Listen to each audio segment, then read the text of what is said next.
Let's wait for Nicholas for one last question before we end our Toma sessions.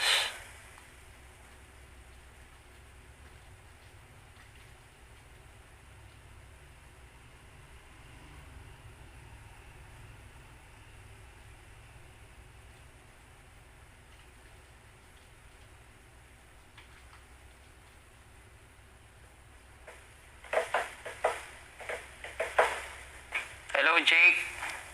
Thank you for staying with us. Now, last question. Unless you have a question for NSJ.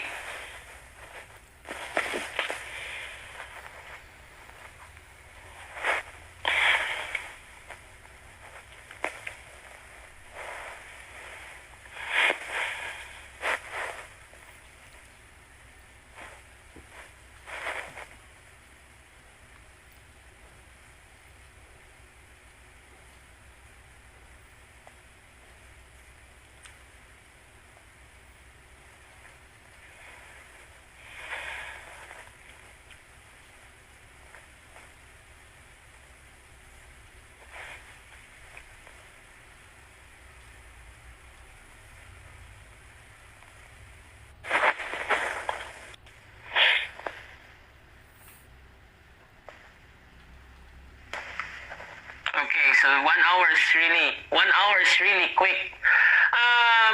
Yeah.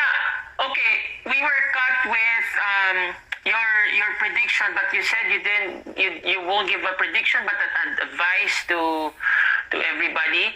Okay, but as it is, how is Malaga now? How are you now? How is your country now, or what's going on there? Well, in Spain, it's actually pretty bad from what I heard, but I live in the mountain. I live away from the city, so I'm very blessed. Okay. Yeah, I've got a nice house. I live in a village here in the mountains, so I'm 15 minutes away from the airport, 15 minutes away from the city, 15 minutes away from the beach, so I'm pretty good here. Knowing that I'm working from home, if I want to make a video, I can just walk outside the mountain, put the camera on the tripod, and record something. It's really annoying in a sense of like traveling abroad. I try to avoid it.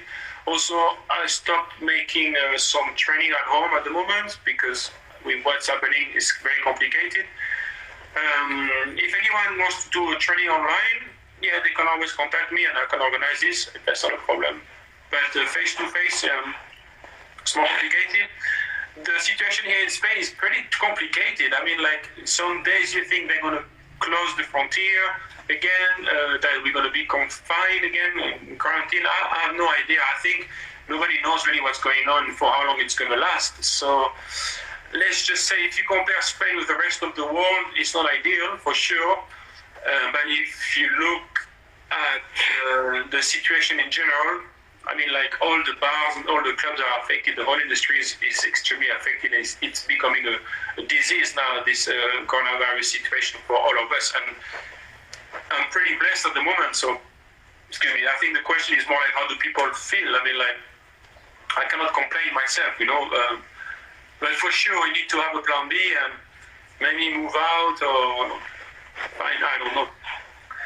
Yep. No, I agree. In fact, I've been trying plan B and plan C, but fortunately, I might go, well, because the government has given my work a go signal, so maybe next week we'll be starting.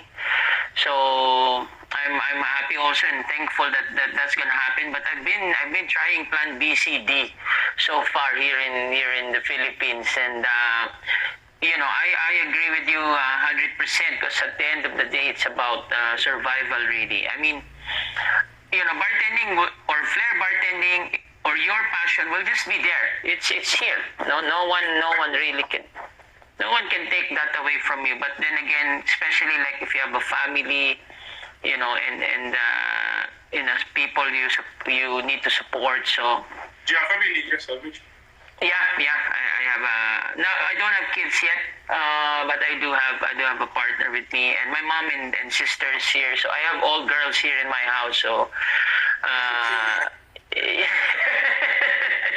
we really need a plan BCD at some point. So, yeah, okay. So if I have to work for Amazon, do delivery, I will do it. I don't have any problem. It's important. You say I have 2 boys, and I wouldn't hesitate once ago, like whatever it takes. Like we say, we live from flair, we live from bartending. But in the worst case scenario, we go back to the roots. We put our ego on the side, and exactly. It's important for sure. Yeah. But okay, so maybe my last question is, as a brand, Decoy Per, right? I don't know if you're comfortable answering this, but how does that brand, for example, give support to the beverage industry? Because Decoy Per here is in Philippines is not active, obviously. So, but for example, where Decoy Per has a big market, so what are they doing as of the moment? I don't know, to be honest with you. I haven't been speaking to the head office at the moment. I don't know what's their politics at the moment concerning that. I don't want to say anything that... Okay, no worries. Okay. I don't know what they're up to at the moment. Because normally, well, like here, for example, we've been very lucky with some of the brands that are really finding ways to support bartenders through videos, or through maybe postings. So small things that can help bartenders in a big way, Okay, so maybe one last question. So what is your advice to the aspiring bartenders at this point in time? I mean, is there still something to aspire for? I mean, especially what's happening now. This is coming from you. What's your take on that? I think for flair bartenders, for bartenders in general, for flair bartenders, yeah. Since that's your... I would say, if I was you guys, young flair bartenders, I don't know. Would I stop flaring? Would I change my goal? Because you need to have a clear objective. Otherwise, you're gonna go nowhere. I wanted to become the best, so I practiced because I wanted to enter the world final. The roadhouse is closed. Where's the road? Where's the big final now? I don't know. You are a young bartender. What's your? You need as a young person, young human being, you need to be filled up with hope and ways to adapt yourself to conquer the future. So if you believe in the future because you're young and you want to live a lot, you need to believe that tomorrow is going to be better. So you need to keep on practicing for the day the World Championship will come back again and you will be able to make a name for yourself and live your dream. In 2005, I created a new style, which I never shared with anybody because everybody was always stealing moves from me. And I was like, you know what, this style, I keep it for myself. And it's been 15 years, and I know a lot of people who heard about this story, this me, Nicolas, with this new style that you never share. Whatever. I don't lie. It is what it is. That could be the future of flair if one day I bring it out, if I find the right spot, the right moment to do it in my life, in time, in society. But at least this should give you the idea that there's much more to do still in flair. There's a lot of things that we can still do. We need to hope and keep on flipping and be more creative. I would say, try guys to be more solid in your flair moves, more powerful, not just, I don't know how to explain. It's not just the bottles flying. It's just like your your arms and your legs should be positioned perfectly. It shouldn't be just like I'm doing this. Like it should be like sharp moves when you're doing. It should be sure, like Shaolin monks. Like Yes, yes. and you should be pure, beautiful to watch. This is the most important. Okay, all right. Actually, one of our viewers, Nevermind Chino,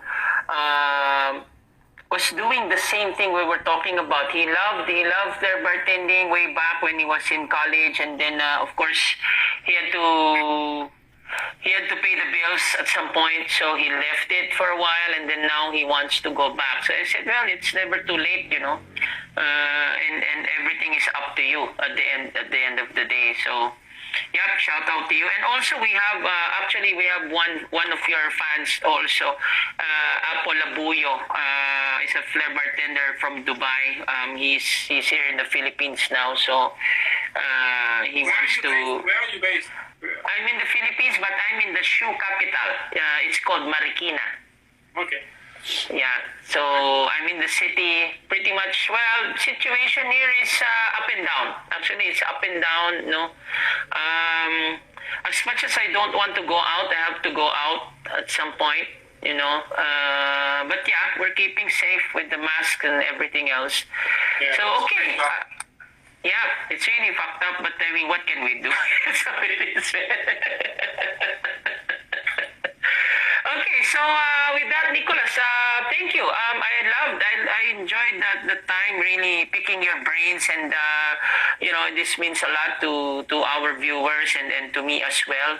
Because once upon a time, I wanted you here, in the Philippines, but of course. At that point, I was a young bartender, and but now, because of Instagram and the social media, everything is possible. And me personally, I've kind of transitioned into mentorship and training, but on a holistic side of bartending, helping the young kids and giving them hope. And of course, this Toma sessions is also like a way to inspire more Filipino bartenders on what direction they want to take, whether it be flair, whether it be mixology, whether it be brand ambassador, because we're also talking with a few. So yeah, regards to your family and your dogs, and thank you. I'll see you soon, and take care, my friend. All the best. Yeah. All the best of your session. All right. Thank you very much. Bye-bye. Thanks, Lana. Thank you.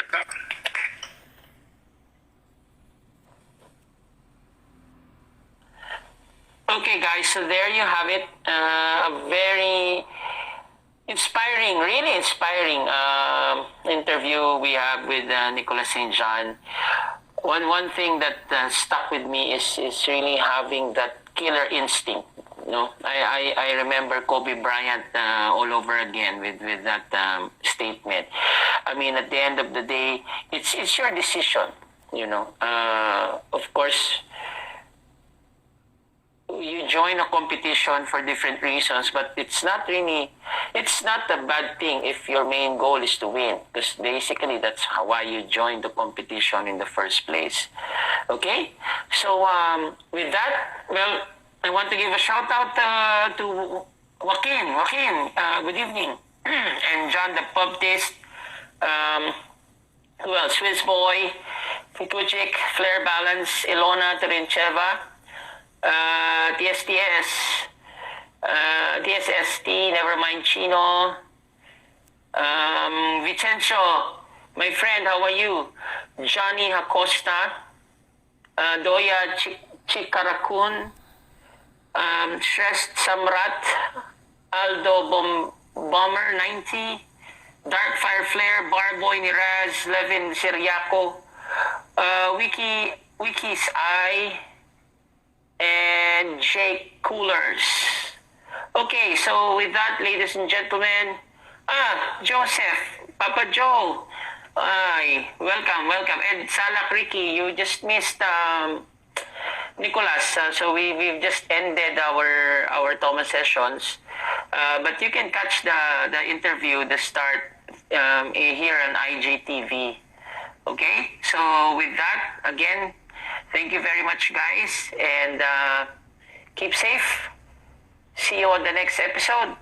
Tagay hanggang mamatay, Toma na!